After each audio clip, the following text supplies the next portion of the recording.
Welcome back to another video, and in this video I'm going to go through some great opportunities for townhouses in Melbourne. And in this video I am really looking at that budget of around $550,000. Some may be over, some may be less, depending on your budget and the type of property or townhouse that you actually go for. And like always, make sure you do your due diligence about these locations. If you can, I always prefer to invest into houses rather than townhouses, but townhouses over the long term in capital cities can be a great opportunity for you to make some excellent capital growth. And in this video, I'm going to show you 3 locations which I consider are worth looking into further, and you need to go in and do your due diligence about these areas. I'm just giving you the information. It's up to you to make the final decision. And in the first video I want to go through is Mill Park. And when we start to look at the data, I'll explain why. The house median price is at $932,000, while the units/townhouses is around $500,000 with a much better yield. And when we start to scroll through and look at the data, we can start to see that the typical price or the unit price of Mill Park is starting to rise up in value. Over the past year, we had about 6% growth, and we're having positive growth over the past month and the past quarter, which are very good signs. The rents are also rising about 5% over the past year, which is a good sign for us as an investor. And then we also have to look at the underlying socioeconomics and the fundamentals of the area. It has a good ERSAT score with a very good rented owner occupier ratio, 23%. The lower the better, but that is still a very good amount. And the other key important thing I like to look at is we like to look at the units to houses ratio. And we can see that it's at 10%.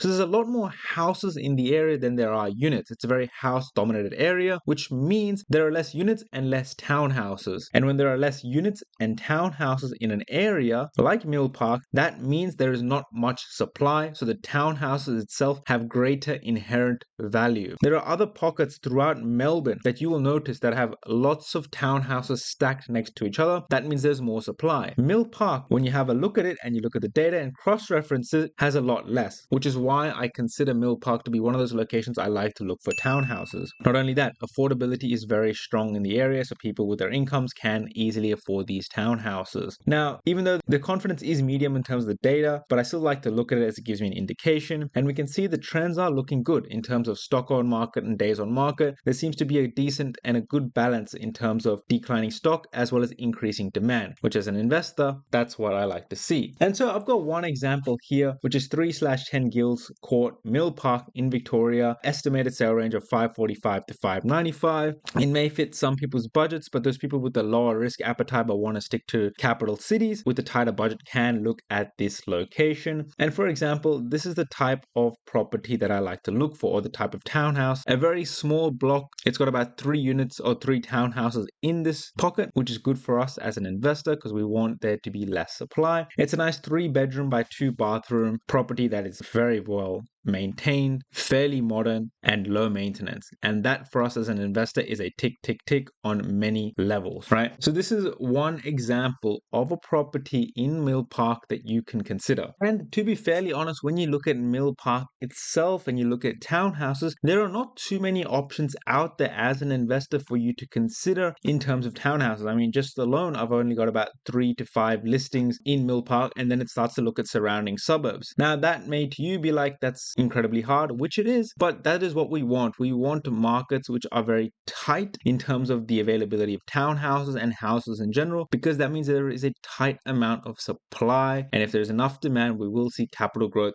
happen in the short and long term. So that's one location you can consider in Melbourne for Mill Park for townhouses. And there are 2 other locations that I do want to talk about as well. Before I do get into that, if you have not already, make sure you jump into the private community. There's over 250 members in this community helping each and every single person. Now, we talk about different suburbs every single day. It is an absolute no-brainer for you guys to be a part of the private community so we can help you out. There is so much value jam-packed into this community in terms of resources, community calls, exclusive property content, and more, all available for you at your your fingertips for $35 a month. It's an absolute steal of a deal. So make sure you jump in, make sure you get the help that you need, because if you're feeling lost, confused, or unsure about where to invest or what to invest next into, that's where we come in. That's where we can help you out, and that's where the community can help you out. Because every single month that you sit on the sidelines, you are missing tens of thousands of dollars while you could have been in the market playing the game. So jump in and we will help you out. Now, the next location I am looking at is Lalor, if I'm saying the name right. That's another location where you can find townhouses around that $550,000 mark. And it has the very similar sort of metrics that I look for when I look at townhouses. Good yield, good median buy price, decent rent. And then when we start to look at the typical price, we can see that the prices of units in Lalor are starting to increase. And we're starting to look at 1 year growth of 6%, which is good, and the 1 quarter growth of close to 1% as well. The median rents isn't as strong in terms of rising. It's around 3%, which is still pretty good. A trade-off. The socioeconomics is not as great. It's at 2, but there's still good rent to owner occupier ratio at 27%, and the units to houses is around 14%. So again, very tight supply in terms of the number of units to houses, right? So there's great opportunities there. Stock is low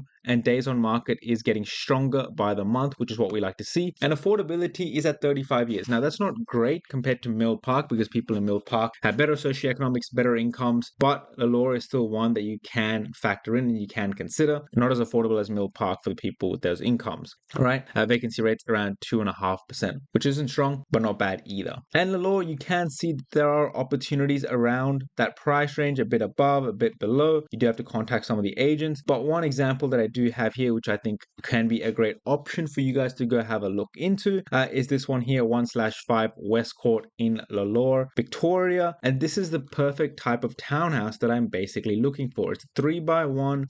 It looks like a house, but it's part of a townhouse block, and it's only got 2 blocks in there. And something like this is what I recommend as a gem of a property, well renovated, nice portion of land. It's a townhouse, and it's a great opportunity to secure a townhouse in a capital city for a reasonable budget. And for those people who are struggling or don't want to invest regionally, this is the type of townhouses that I would invest into.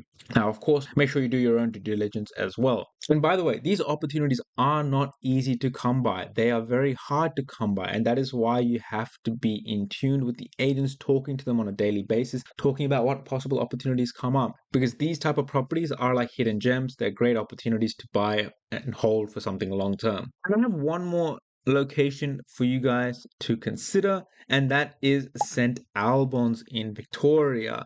Now, this is another location. When you look at the median price of units / townhouses, you're getting around $550,000 with a yield of around 4%. And we can start to see that the property prices are starting to rise in that area, with about 4% growth over the past year and another 1% growth over the last quarter, which is good to see. The rents are rising at around 5%, which is good, but this arguably has the worst in terms of socioeconomics and the highest rented to owner occupier ratio, and the unit to house ratio is 22%. So there are actually more units in this location than compared to the other 2 locations I talked about. And affordability isn't great. It's around 35 years or just above 35 years. Again, it may be something you wish to trade off. And we look on stock on market and days on market, it is getting better every single month. The stock levels are decreasing and the demand levels are increasing as well, which is good for us to see as an investor. That's what we want to see. And just to show you some examples of what this looks like, you've got this property here, St. Albans in Jamison Street, 535 to 575. And when we look at the map view of this property and we bring it up here, you can actually see it is subdivided, or it was a big block of land like the property next to it, but this is broken up into 3 townhouses, which I think is acceptable in terms of buying townhouses.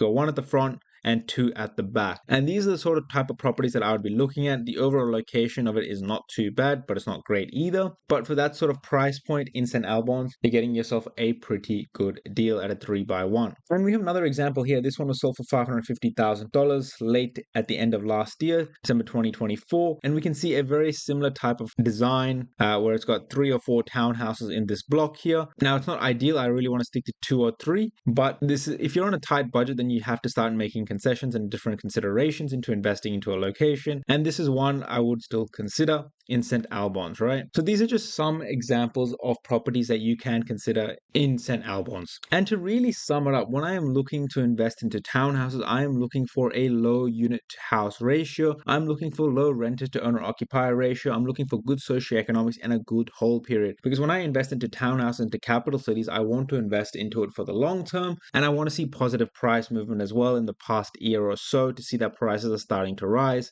Townhouses, I think over the long term are still very good investment, and for those people who are looking to invest into property but don't have the risk appetite to go to a regional city, then this could be a good option. But please do your due diligence. So there's just 3 locations I talked about so far: Mill Park, Lalore, and St. Albans. There are other opportunities out there, but do your due diligence. You can even consider investing to townhouses where house price growth is occurring, like Carrum Downs, Meadow Heights, etc. But you have to do your due diligence about the area and the type of townhouse you're investing into, because not all townhouses are equal. And if you do have any questions at all, jump into the private community. That is what we are here to do. We are here to help you, and we can. So if you're feeling lost, confused, or unsure about where to invest, what to invest into, then we will help you. It's a no-brainer. There's over 250 people helping each other out. Don't be the one that's left out.